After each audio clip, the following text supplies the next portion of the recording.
le lua sa se lua lau sunga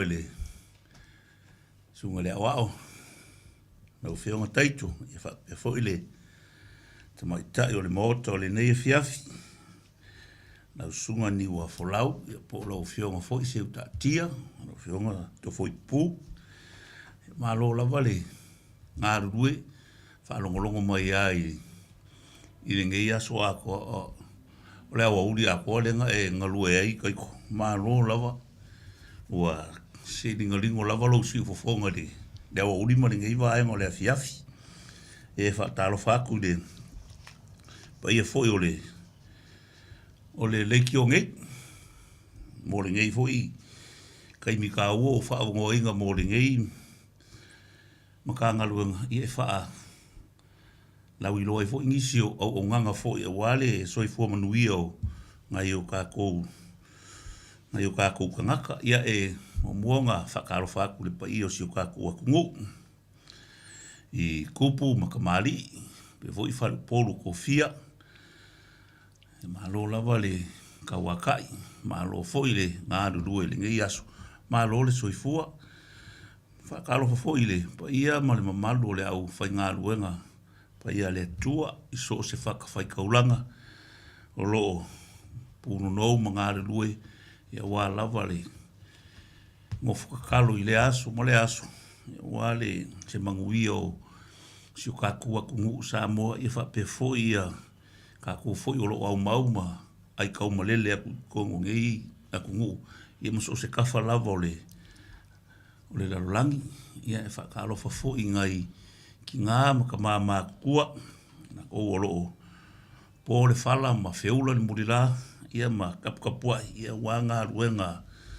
a la kukanga whanau ia o le ngeia fiafi ia le ua e foi ia le malo ia ele se malo fau o le malo sa ia i foi kausanga lenkengi ia langai e au nga koe e mo mia le la kou ngā ruenga foi ia mangisia whaalau i loa o loo ngā rurue le kaimingei ia le nei la fiafi ia o loo whaakasi ma le whionga ia tau masina se o whangwhanga o le awhionga ia tau masina ia e mai le awhioanga o waiusu i le sualo ma le koa ma le whaalwhiori na kai ulungia ma le ainga sa ulungia ia o pa ia ngā ma sa o le awhionga ia tau masina se o whangwhanga peka a ati ia o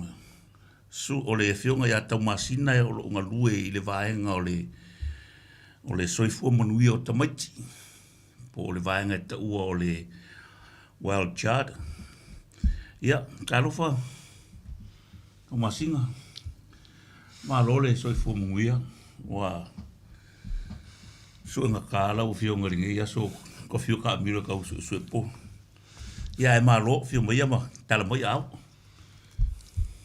alo la me Soifua fa talo fa fo ile pa ia la silasi o Samoa lo mfaiona fa fonga mai ni tu la ia le nawa mau tu watu so to wanga tonu ile a fionga foi po le festalainga ia Seumanu ia malo Soifua pa ia male mamalu Samoa o mawhaiona fa fonga mai li nei tu la malo Soifua malo lava o whaero kwa whako fiu kou suelo fionga ni ia su ia whafkai o le nga koe whaero ia la ka arwhangi whape ai wo o e alo fo i le ka polo kalamia e whaftai lava i lo lango fo ima lo kale inga fo i o le wala awa fo i nei fo i vaenga o le community outreach team ai tau masina sei kam foi la vai ke Faasoa fo ile kai binga maka i lau ngalue o le tausi soifua fa mauni mo le fo se umi fo ile kalu ngalue ai i ngei ngalue Whaafitaila wa mo le Manoa. Ia, oa ona a mata mai le factory le ai. Ia, ono whaapea le ai le staimi. Ai, kiri whainga luenga le factory for the rest of my life. Di. Ia, o walulo whainga luenga i rest home.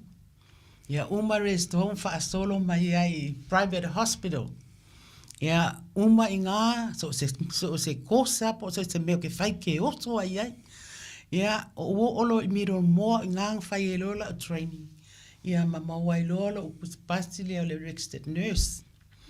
Ia, o whainga luenga i miro moa masalo po o le 5 o kausanga. Ia, o usawa i lo i le spinal unit. Leva fo inga o whainga luenga i le spinal unit.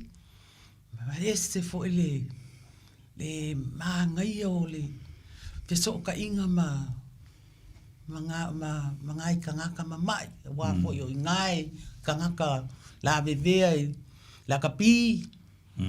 Mia ka vale, ia, wa lungo le wheelchair. Oh. Ia, o malola, ia, o ke ilo wa lak fo le avangoa i le savsi. Kusanga o le kausanga nga lua afe. Ia, o sawa ilo i savsi. Whailo le before baby breastfeeding. Ka whainga nga le breastfeeding nga. Ia, o maa ua masfalitua le ia Elisabeta le tele. Nga maa ua nga kiliva inga ma paile tele le breastfeeding. A o ese fo le maa ngai o le ngā fo i au nganga. I le fiso ka inga ma kinga ma lako pepe. Ia umalo inga wa uma le fai unga la walkongalaki. Mawalo e Turuki Health. Ia ave lo e Turuki Health le endo le konkalaki. Ia mo olaku ia i o le Turuki Health. Fa umai le konkalaki lea. Ia ai a maka lo fo i sau fo i la le konkalaki lea le Family Star. Ia no a maka i fo i le inga o inga la lea nga a maka i longa study. Au mai ai lo fo ia inga e apalai le study award.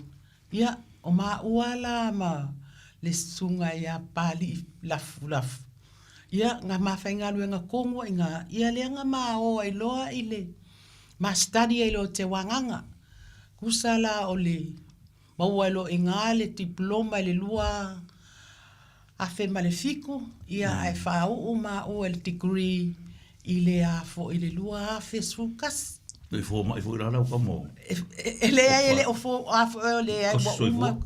Wa whainga luenga i kua le kusa o social worker. Kusala o mawhainonga o le social worker nga. A waka kia fo ila le nurse i le si piko lea.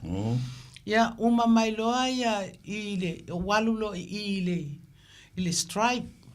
O i la nga o attended advisor ai. O la unga luenga sa whainga o kamaiki. O ai o kamaiki fo inga le a onga mwhalong kaka. Ia o la unga luenga nga o ke alu iei. O se ngaluenga ka ua i lo whaku. Wa fo i la kamaiki lo wa ai le kele o kamaiki nga sui. Sui o la ko langa. O ke sila fia inga i laiti ai o tara. Ia. Dea sa kele a kamaiki ke wila mala ko wili bebe. Ia wale ko yen kamaiki nga o usa whaia nga luenga nga. O ke makua ka ua i lo whaku nga. Mako fiso ka inga makamaiki nga mga ai nga. O wa o le kaua lava male o makua malako whangau o le pele lo wanganga ia mafukanga makua mawhangau waka ke wa ai le ia uma lo le strive le koe fo i mai ai kusala o le lua ar kaimile ale o ngalue i le P4 pepingo train ai foi la le mele le lactation consultant. Ia ma uma inga usaulo I le luku sau le lua fesfuru iwa. O koe sau fo inga o whalo ngoi. Ia o saulo fo i o walo koe trade whaila o supervision e MIT. Ia o au fo i qualify. O le ma wai fo ingalo o kusi le ala. Ia o ngai ta irilinga nga e amaya ele ali ile.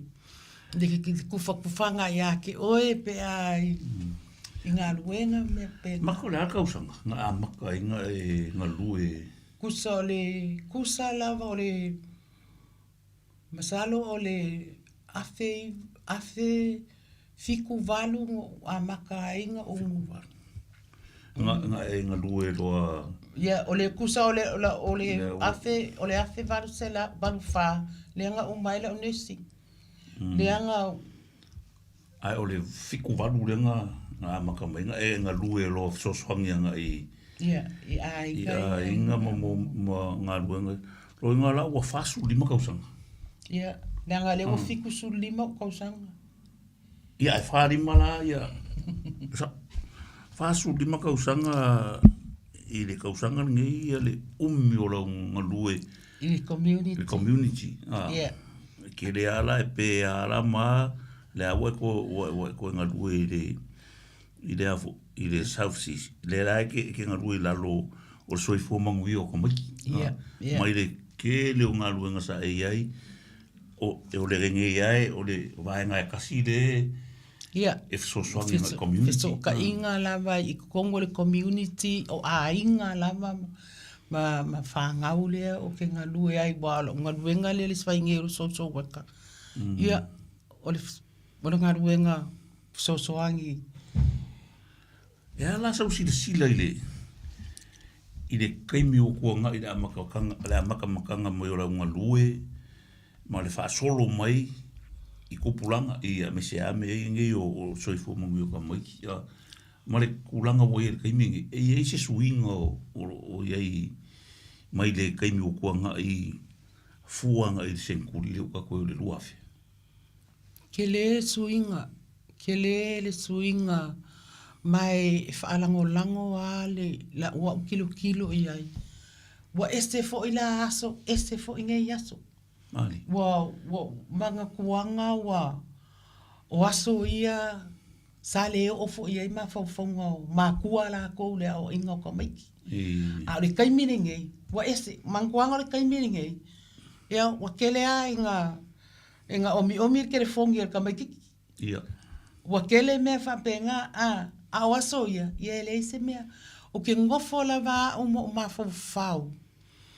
Ile o langa mai nga ola mai ai ka ko ka mai ki Samoa ma ainga fo ia even a fufulu I por ki nga alai ka ke ngofo maka ai ia ke ia o ka fai aku can I wash the dishes you know al kai meaning ai wale ko ese me wala wa pisi uma ka mai ki le fongi ne omi ma me wale ko wale ese so ka inga nga uma ai ki o pole fai fo yo le me ai mangwa for ko ke le yasu e o mai ngofo fa kasi lunga le lau ma ai o kai meaning ai lai o fale me ai ala omi ke le fongi ka mai later ya kusa kulanga ke le swinga mai le ka vai kaimi male vai kaimi o mai kaimi ngai po makua me foi le wa kele ya foi ale ka mu fai foi le relationship ma ku ma ka mai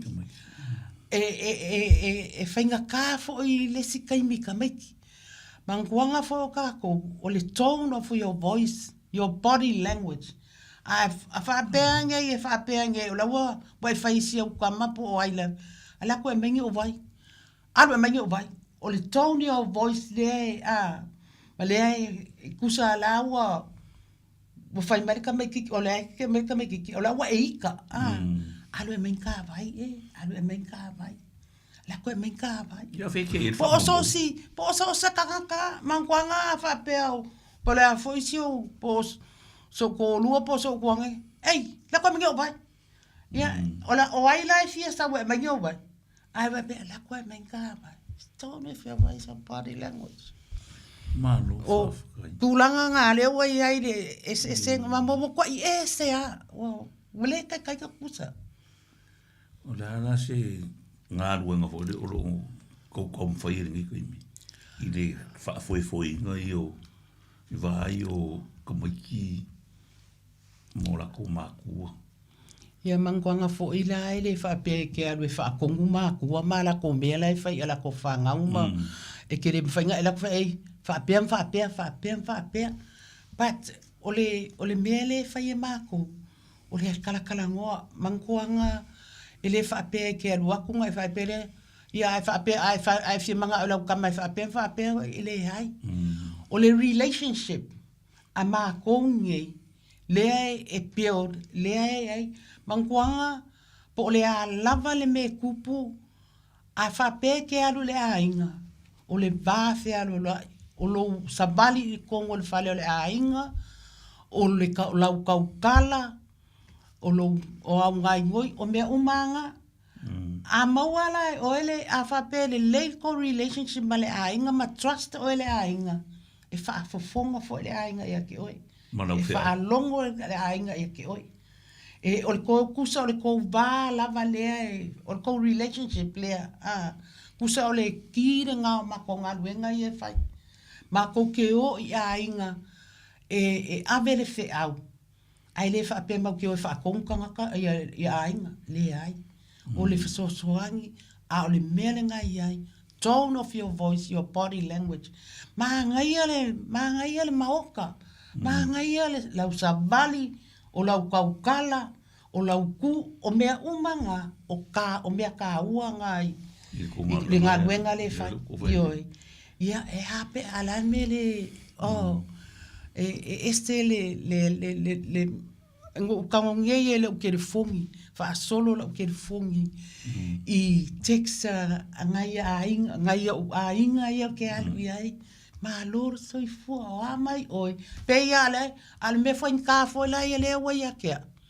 Mo pe wa fai nga ka fo I le lenga, ngo waru este fo I le lema nga paule me le ke fia mawang, o le o ka fia o ia, o le fia kele ngia ka kupe, a ka alu e kufa. Ia aia. E kufa aku ma ai ainga ma sosoangi aku iai. O wale ai o aku nga isi ainga. Kake sau molo ke momomo loka loko. I mea kake wa ai iai. I mea inga. I whaka ka inga e ke a fio kukongo mo kua whale kongo a le si o manga ile nga ka umafa o mea fale. Kele a inga, kele a ngai a inga. O lesi fo I a ka, o lesi mako ngā luenga ka ua o mele o mea o le violent. Mea ia o misa a inga. A e mankoanga, ka ke alu fo I o kailoa o ka kilo. Ile mafu o mea umange ma wale mafu anga o le si mea ale lava Faasoa ale ese mea ai ea wake ia waikale ko inga le lomba kua ia o le awa fai mai a mai sau mea nga e se I whaakau ai ia le uwa mai tenga me ia I fo I lele o mea umanga mau ke I mea lele ngā ruenga leo so weka ya mako o mea umanga mau ke kilo iai a mako wo e whairinga luenga kilo a koa I le whapeanga ngai la koe ba ai po este mea ai mo le ali me le ai o mea le whole mangkuanga o le whale a koa ma le environment o le a koa o le a inga o le lako bride nga o kusa e whakāua inga o longa uinga o ko kongo a inga ia o lo ko poerike le mo fa ma I le pisila le e ngai wa le wo e sa ngai mo fika wa ia ma fua o solola ia ngai I la ngonga o leika anga I le ulu ia fa kingo ngisi uinga fo e wa amakanga misa O lo la i ngase la i kai pe o le suka. Bo o lunga koko. Kusa le la ke le ale afianga o a inga i fa mai ngi. E ma fu mai o le o le le lo nga fa va inga ma le afu. Ma le va inga le le o afu. O le ai ma lo nga ka o le ngu. I ko kongo a inga.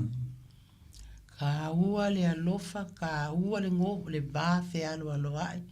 Ka ua lava ia le vaka puia. E ka ua le ngufu a whaalonga ko le si waika wa kekele mai lesi. Ia ngufu i lalo. Savali ese. Awa o le meanga. A e ngufu i a e leke ke makele mai ke au. A upofu aku i ma o wha ia o paule mea ye o le ale mea la kele a makupule aya makamaka kamaiki o wa o le mea nga ye o kamaiki o mea po e aka ko kongo le ainga o lau kaukala o lau ku manga mankuanga o kamaiki e mua e o kamaiki le a onga wala ko loa ma mea ia e la ko kamaiki ki le a onga waika wala ko kamaiki wa ula vale aisia langa lepo e marka me kiki me ia kupu kong i o lau kaukala a e whai e ke palau wale ia e palau wale fo e lau kama o le mea mongi ana nga a wale wha alongo ka me kiki so uma le ke palau wale e le whai o ia ngālula ia whamari ka me kiki leanga a ele se whaotor ka me kiki o mea ia kilo ia o ka me ki o le mea po e aka i ko kongo a inga e alo ka me kiki i o le a ongo already have attitude ai sea le nga me ia le pa ia so uma fa longo ia kalinga kam ile me nga le la inga na fa mai le ka mai ki ula vale ma ka mai ki le anga ia malesi me e fa mai ala ka mai ki ai fa mai ia le anga ka mai ki le anga ka mai ki le pa wale me le fa longo le ka mai ki o le anga a sau ise ka ma le ia ise o le sia me le e se a kupu ya ka ko o le sa marika me kiki whango fo i lalo. Aku ua mai lea onga. O leo kua me lea. Ea, ngala wa onga ringe ia so. Wa mai oe. Peye e kau ke mumusu fo i lele. E kau ke kalangoa wha pe ngā i kako whangau. Pe vele, ea, ngā mai lea onga. Are you alright? Are you okay? A leo mai. Tawari fo i. Ele ai ama se fisiri. Aole ka ua me ngai me whainga Faasoa mai ka mai kiki ang i mako. Ai va aia ku foi. Ai va aia ku foi la e ngofo ka mai kiki foi lele la ku ngofo a pe la fa ngoa. I ai va kule. Are you okay? E le hale me o yese me o fale ko. Le ani a wa fo ele o ka mai kiki ele ma whainga nga fa makalanga o ngā la longa o ngā action ia e langa behavior lea le whaamakala mai ai o ngā la ngonga a wala ele mawhaingisang whaembea o le ke ika o au le whaapea le ai o behavior ka mai ki ma ngā action ia e whai o i ngā lea whaamakala mai ai o ngā la ngonga Kongo le ai o maro le kuwa i po ai la kuwa i a wingol ka mai ia pa mwere whawhingi o wingol ka malo malo o wingol whi whasoso roku ia angkompa malo whawhikai e a fo e ala ia le amakangor ki kausanga mara ngā ruenga o lo whianga ia la waenga ma ni whawhika auri fo i kulai mai o le kaimire ngei o le kaimire ngei ia wa o mākou le ma ke ngā rurue ma nurses a o maila a o nurses e va aika mai a iai whawhika auri ia ngā o maile a mai a maua ia so weka ia ngā maoloa lea e va ai a inga po le ali mea lai whale kong ke le lawa o mea o ka mea ngei o le family violence ia emotional o mole health mai kilo mala ma ua ma le uso le so weka le o lo salinga ia e kilo le big picture e le fa pe o aku ngang kilo la i o le alme le ai kilo i le whole picture of family io i po fema fuai karkala ngoa le ai pe o fai aku e le fa pe ke la ku e fai ai ma ku O le ale mea walua inga lua misa. O le ale mea le ai. Ele whapenga ane whai o ngā nuenga. Ia o le ua maa mai ia kala ngoa pe ia le mea le build a relationship. Mai lesi me mangkuanga o kako uma. E ke loa inga le body language. Or the tone of your voice is how you express yourself to the other person. E ke alu ese ma le fale le anga aso. Wa ese la longa le ainga. Ese fo ilo la longa. O se mea o le kalua ingei anga o ngofo mo ma fau pea. Po le pe wa a walu le fale pe e momo lo loko. Lo wa lofa I lo va ai I ainga ia ma ainga ia I le mea le ia o pe zo fakai ka inga o si ken kiki la le lufur kasi ka sanga o ken kiki nga atop mai Samoa o ngofo la o faila si on ko o lua e lufur lua ia le fainga luenga si kama ia e la ngofo le fale rent e lima se lau ko kiki a ongo se lau de rent. E le ai se ka avali. E sa vali e pu ele pasi. Oka. A o le mea la. Wale mawhainga a palai se housing. Se fale o le housing. Onga. Wale entitled. Ai se a. Le whainga duenga ia. Ia si onko olua. A wale mawhai la foi. Onga whaapea i eise ma fau o ke kiki. E pepelo ele wins. O la e cinco. O le ua oa ka usa o la ua le ua ngofo o la ua le wungali a wa o le mesi mea ngā wha momo loko le iai a whainga luenga lor ka ngaka ko kasi le ainga ia pe lo ala le ua panisi loa wa le ilo se avangua e palai ai iai le me maalie ngā kupu le kaimi le ua ngalo e kia kausanga a le kaimi ngā lea kaimi kongu au chini sipli a fai pule ia chini sipli palmia sa fai ai la le scheme nga e a fo e ma fai nga au mai le kupe le ma lo like 20,000 if so angi I depositing of fale pe a fa pe le wo a pala le fale ta iai a inga ko kele a inga nga wa o le sa iai wa lu sa iai ia ai a fa pe la e fa pe le ko a pala e a fo e a pala e fa ka sko fale maua mai lo ma le kupele le malo fa kaulo ko fale a fa pe la ko ki ngofo le fale over like 10 years ke le ko ngir kupele le malo nga mai o ka te manga ia ese le manga ia ko o kele a inga nga maua ila ko fale I nanga o ulenga ia I kai ko ngale o fiu su e ma akama chini se plista kai mininga o ora ki mo chini o le mea foi la ngari kai mininga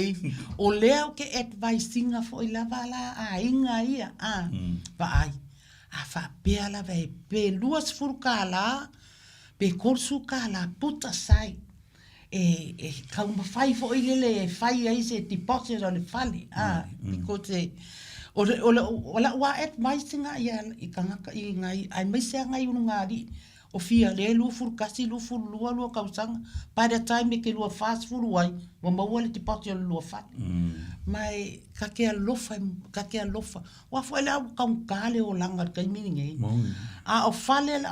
o fale renting e wai ai ala ikiki mai lua poku mo lima sala mo ku ya sa ole le o le menga le wai kai mi ole rongo winga la ole ala e ala ia a fianga mai I fefo ngai longo winga la fam ole ia cases e o lo mo wai kai mi ngai ia inga I ngari e ma inga kai pe o afo a fianga kongo femisa I kongo o a inga I kai mi ngai oh yeah kele ngai ele le un ngari inga nga o mai ya ke ya walu foile ia o le mea nga o faia ia o la kuloa lea o fa makala o mai la ele kinga lea o le malea. Ia mangkwa fo, always two side of story. Ia nga umalola ia nga makalangoa marikinga o whakulua, a whela o ieri kama. Oh, la kailo po femela ai mama, vai. O ke finga mauala se kaimi o ke kalangoa ai ia fo i se o ko lua. A fa mai. Ia la me kalangoa fo ia e make you confused. Le kala le o fai mai. O ka wika ia. O ka waika ia ke ulo fai aku, ulo fai ki kalangoa e le kalangoa fa vai. O le ngaluenga ai o ke fia maua se kaimi. Ia o la kulole ile sia so maua ko loa ia. Ia sikama wala aiki. La aiki. Ia ngo walo ale makalangoa fo ale ia maskama mo fai ai. Ia ngo makango kalangoa ia ile fo ile le peyele fia kalangoa mai. Mai le loa ia le me so weka po le me wala ko fu le fa finge fa ia ku fu am fili ia ngo fa ko fa o le ngo usau o le ai wa pakul kalang galua misa i lumbo ken forma na saule no se va ia le dua kama ani galua misa i lumba i le ala o ma koula ngi o ma ko ngaluenga le ia al paula vale mea ba ai kaula i le lua ba ai i le lua fa ngau o le lua fa ngau le ke lua misa a le fe pulafi i le lua fa ngau mo fa longo lua fa ngau maka o le a se la longa o se si o lua ai makua se lua fanga makua lua fanga o lea ai a fo ai fa pea se le me o ye o le a se la longa ia nga fai ele o fakloa ia wale le wa la ka kia fa pea la va ia ai o ko saul va ia so le ka kalo ka ko fai ka kalo ile ali if so angi mai ma fo o le o loa le wa ese ale kala le o fai mai i ka malo ese for kala le o fai mai i fing ia ma ai la ia i wai o ngei me o mai fai ma ngei nga luenga ma ko ke faia fa moe ai le le o se poko po se la se loa le ai fa moe le manga o le ali e fe so angi mai ia o malo le vai aso le nga kusa a kol vai aso ka wa ko ia ia ke la pula wa ai fa kasi mai lungo le lau ma fai ia le ai o marikai minengai o le e kuma mai ia wa fo ila o ke la kulo o le fale la si le pepe ki ngale o ma singo le pepe you're my friend ia la ai la ia le fa pingi mai ma aka mai ia e ke vai la o isinga isi inga mai e text mai fa mai o le ufia manga o lau friend e ke sa o le ufia manga o lau friend e fia vai wa ele sa foi vai lau friend e menga le o fai aku ai o se ngaluenga este ale lo faku mo lo wanganga este le ka ua ia ke wa foi le o ka la longa pe ka ke ainga ma ingai ka ka kongeki ia la kunge wo grandmother ia oi la ko mai nana alo nana e ka o e pala au ma o nana ia al me foi la le ia o lo ke ma fa anga kelengi o kupe oka ia baka ke alu fai fa ka o se so ke alu fa ka me ku i e kala kula ia wale ka ke ala ku ala ye me ku e ka fe kuli mai ka mai ki esele ka ua lava ka ua kele o le ase kai mi le ia e fa longo i mo le pepe fo le leo so kinga i da o i da o e fa piko como i me o nga se va pe ma ngai a kele la fisili le anga le o manga kuanga me anga kupu o ngai ele mada diskinga nga request mai a ke a pema fai o walu wakule le fanga unga i me no mo o nga o laisa mo si on ko lua o walu ai loa ia o walu loa o a o le nga fanga o mai le pepe le nga kwanga nga si i mai le pepe hello how are you kala ngoa le pepe kala ngoa le pepe ne le kai mi le o sa le pepe ele i lo le pepe Ia walu ala ia asi pea wafo ile ke follow ale pepe la ia. Ai ke ilo wa saulu kamaloa mai Samoa. Ai saulu kamaloa Samoa. Ke ia wa ai le pe wa makau fo ile le kamaloa. Kai mi uma ke ba o ke rua ku le fale ke kau kala lo fa malo o mai. Ai la le pepe le. E fa pele un e fa avea i solo le un. E fa avea i solo le un e fai po fele lo ku le leo. Ia o le ala ele ngar kamaloa le wa makau fai lo le kamaloa lo ko lua. Ba ai la ia le kai be ko saulo peka ngai ba ai lo le ia i ba ai la ia. Ia le ala wa usabali kwa o ia la fa malo. Ai vai, mai. Vai le ngamoe ale o fa penge. E le mafainga ngalo. Ia vai makua o ke alu le kolu kausanga ke nkiki. O le mako fe kauwi oi il New World. Se wo ke ia le fa longo ke nkiki lo leo. Leo ke kalango le tipiko. Oi wo ke ia le sa halu la ko o le mlonkinga. Ai ba ai mako fe lo wa ia i lama ma. Maskingale. La ngofo patani. Oh. Wa foi mankuanga o le kinga fa pe le le mamafa. E loa uma le pepe le kongo le mangava me ia kupu i fafu.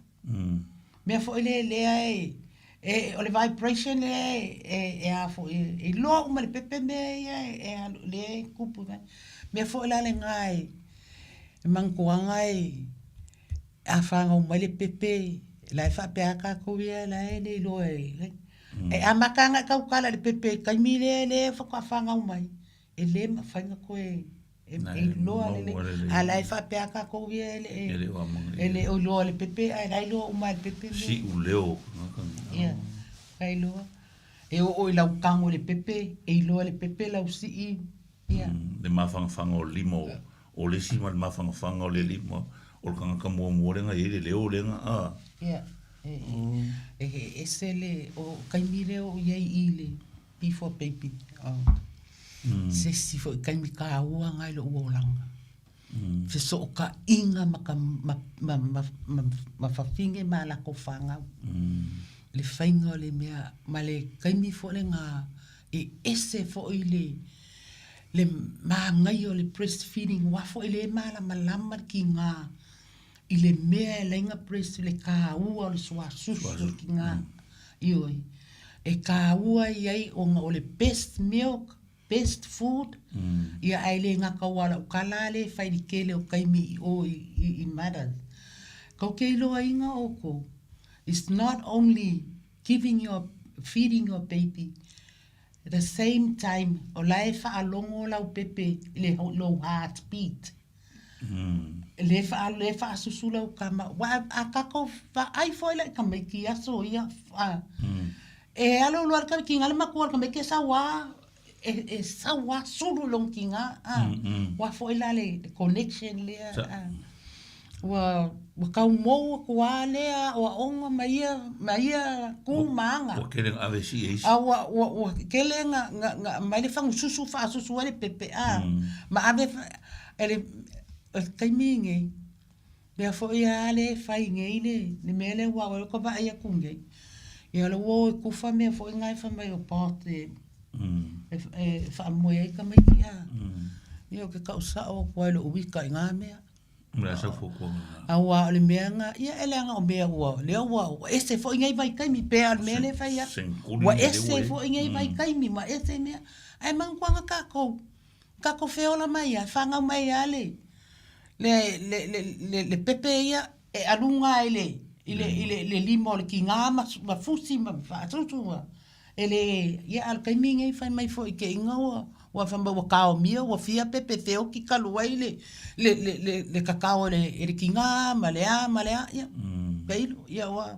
peilo poko nga wa ia po ia anka ko feo la mai ka ko ia fa nga mai pepe mo malong kinga e makuar ka mikiki o la fusi long kinga akawangi foi la ia solai a sa ko mi sa wa opo e opo long kinga o ka fo ile ma sa gianga si sa wa opo ia mala kai mira nya ia ko ba ai nge ia Walima o se furu ka sanga ka mikiki le walu yo.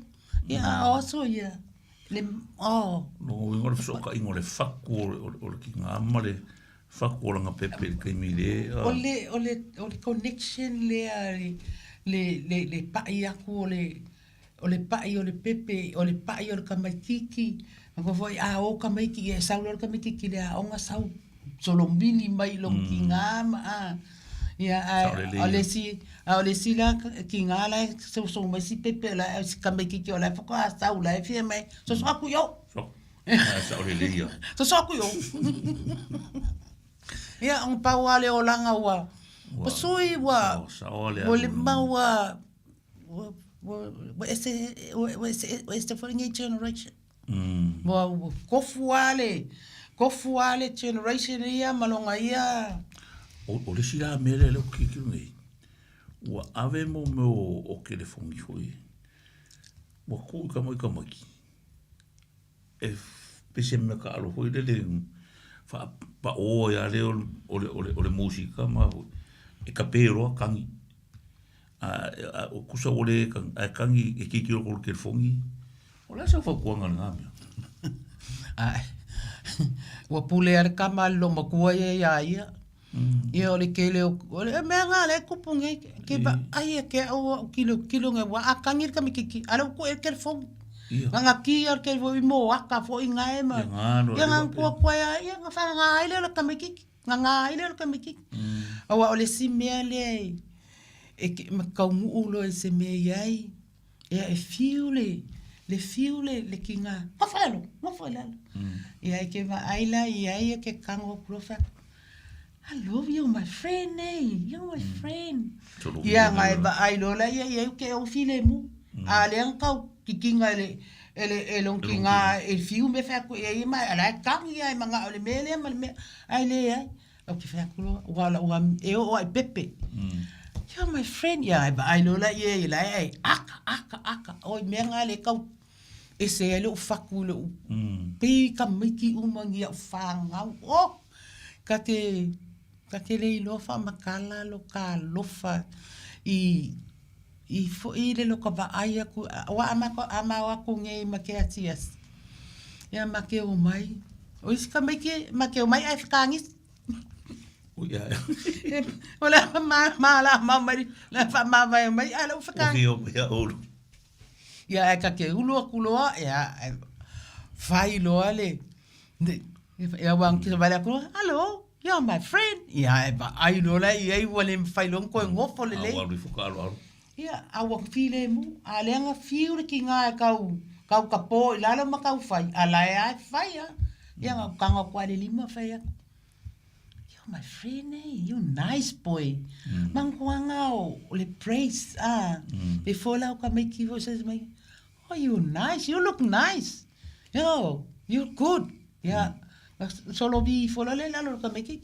al me ba ia vai folingo ku tiki ola ku ya ki de nga le mala ka mai ki o wi ngongi up angol ka maku le mamla mai upule kusa ole fai anga ilang ka o ka ua ia le me o le tone of your voice o lo body language ka ua kele i lau kiliva ingo le message lai ke pe foi a mako pe foi ala mako ia mako nganwenga ai savali e lesi me ka ua nga knock on the door put yourself into somebody else's place knock on the door e kele o lopo le ale mele kupu I ki ngale ngei ma ngafim kala kwanga ale la knock ku le door kele o lopo how she feel put yourself into her shoes maka afa pe o fingile ke la ko ale nga fasingelo ko lua put yourself there how do you feel pe a fa pe o oila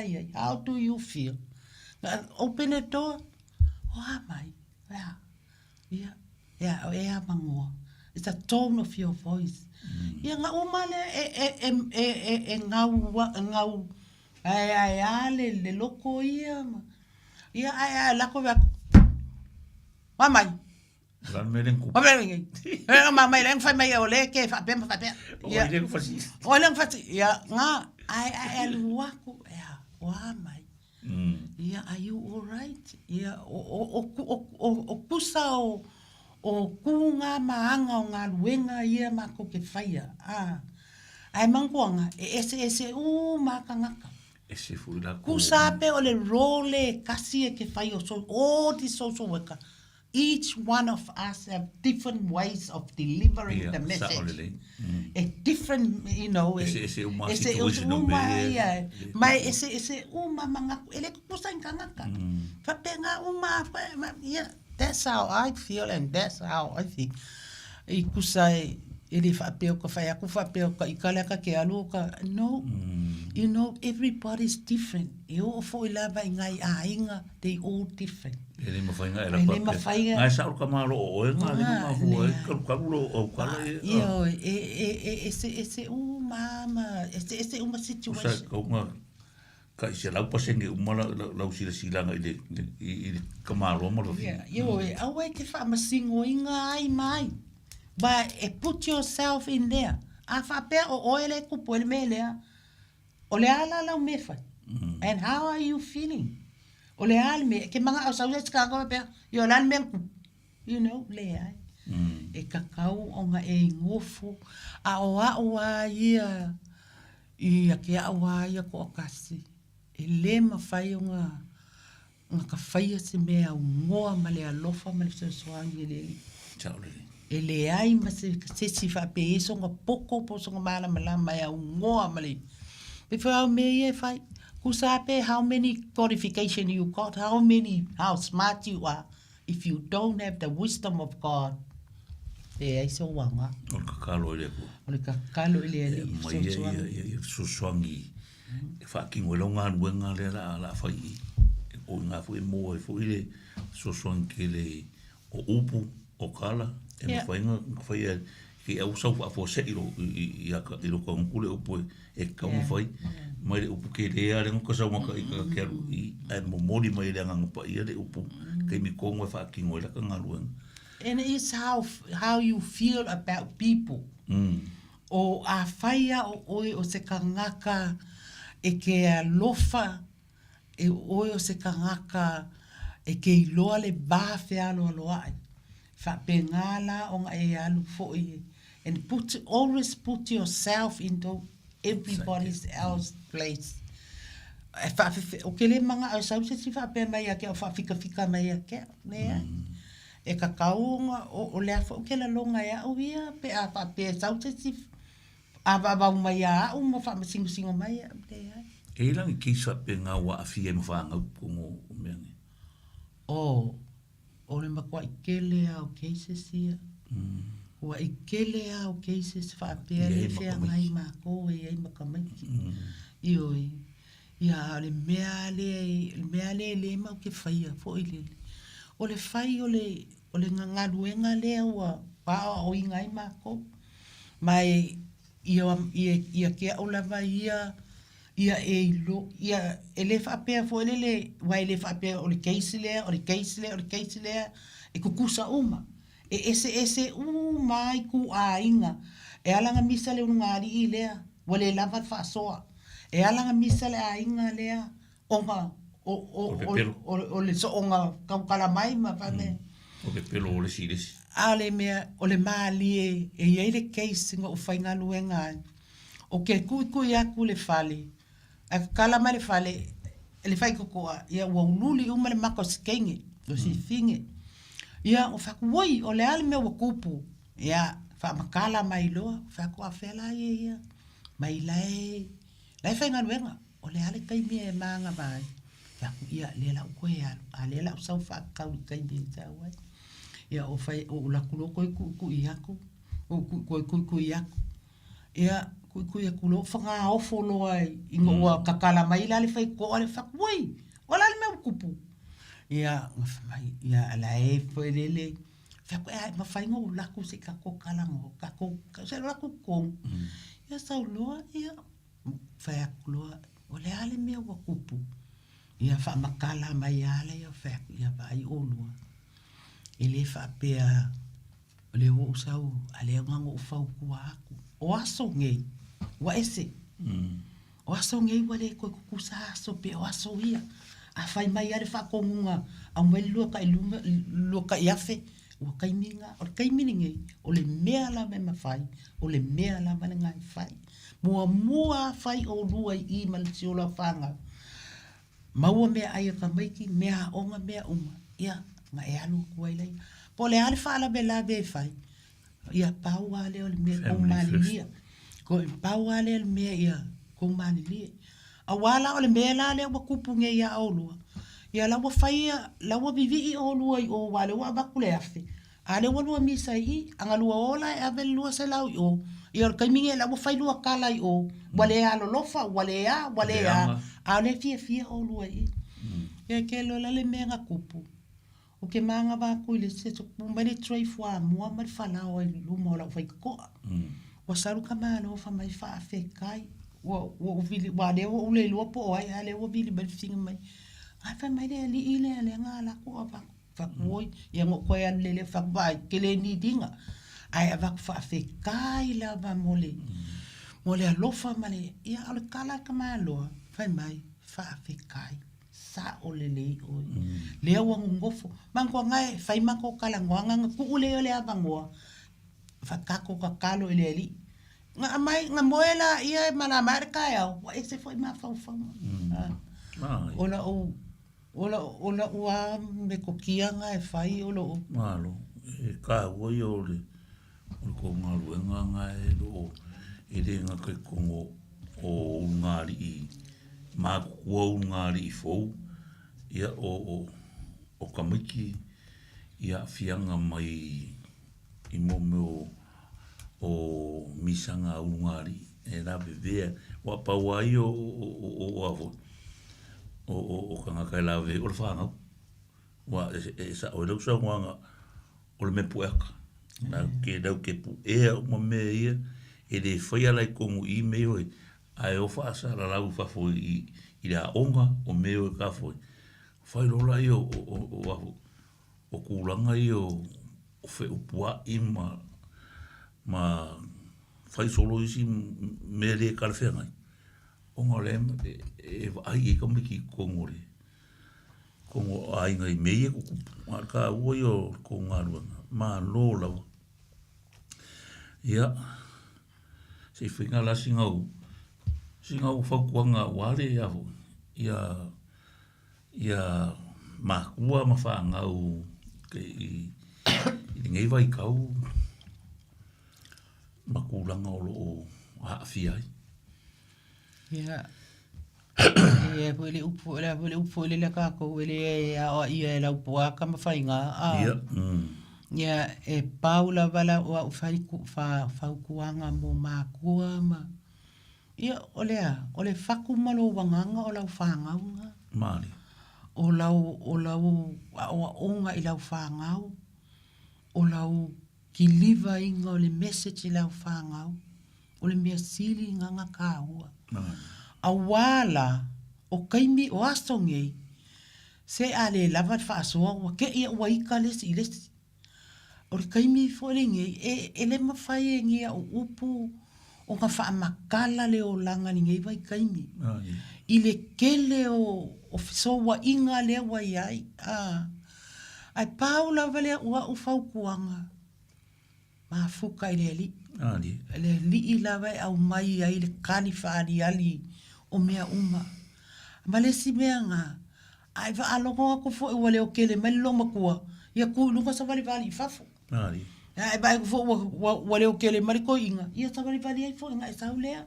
A wa fo ila e sa vali ese.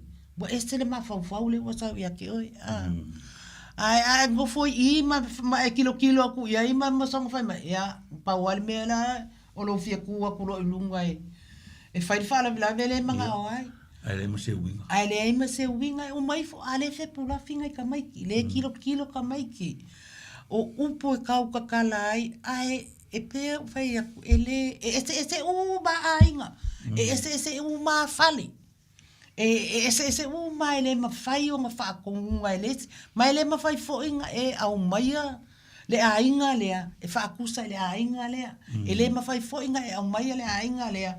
E whai ai le ainga lea. Ese uma. Ese uma.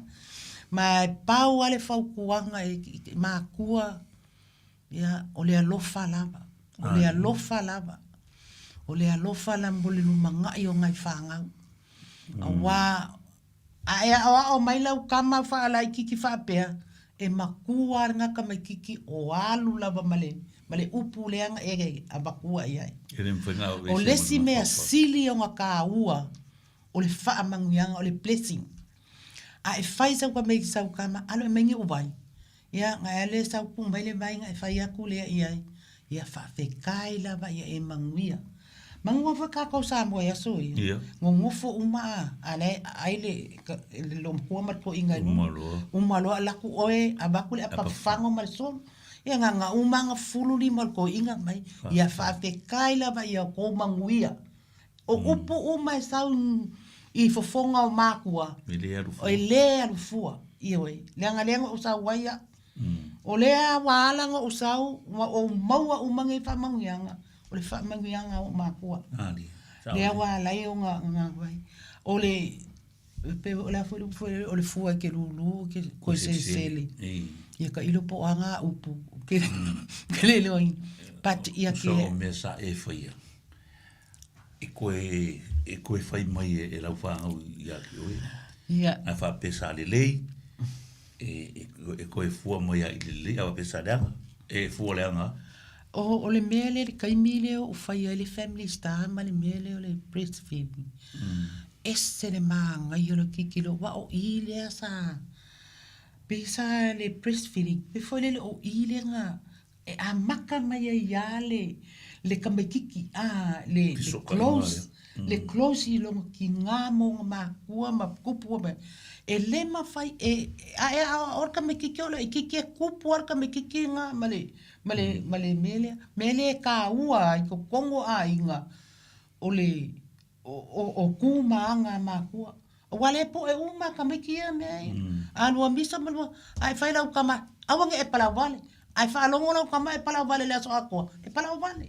O le mea kongua. Ngai kalola i ai fa peo le pala wale. E le loinga. O ia le pala wale.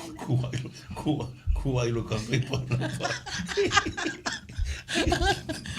E sasa kai pala wale. A le fa ane merka meki kingo. A le ama. Ia la wa. De fa pu. Kua ilo i maa kua si ka malo ko malo. Malo fa fitai.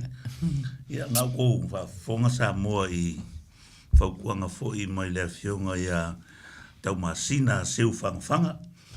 Ia o i olo ngā whatonu lava ma le ngā ruenga le o le soa laupulengo o whawhikauli o le vaai o Soifua Manuia o tamaiti ma o lato wa inga na wa bakule whaukuanga ia e le o iai se akoa ia a o se vaenga e mawhai o na sosongia koi ia wala wale Soifua Manuia o si o kako na i o tātou tangata ia ma si o kako a kungu ia o le vaenga la le koi ngei e iai